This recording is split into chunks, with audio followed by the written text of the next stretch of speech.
Niaratratra tamin'izy roa lahy ireto tao amin'ny fokontany ny tsara rano ambany ny alarobia 7 septambra ireto karazana fitaovam-piadiana ireto nahitana toy ny basim-borona lava miisa roa, pistolet automatika iray, mekanisma na basim-borona sy vodi-basy ary ireo karazana fitaovana fanamboarana azy toy ny loko sy ny tuyau.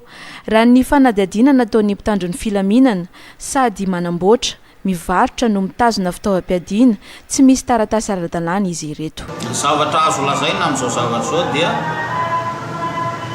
manohitohina amin'ny filaminam-bahoaka ny zavatra toy izao satria dia eritreretina mandrakarivo fa misy fifandraisany amin'ireny asa ratsy izay manakorotana ny tanànantsika reny, tsy laza afa-tsy reny miseho teny amin'ny boasakre reny na ny toy izany satria ny fitazomana tsy ara-dalàna fitaovam-piadiana toy izao dia milaza avy hatrany fa misy firaisana tsy kombakomba amin'ny mpanao ratsy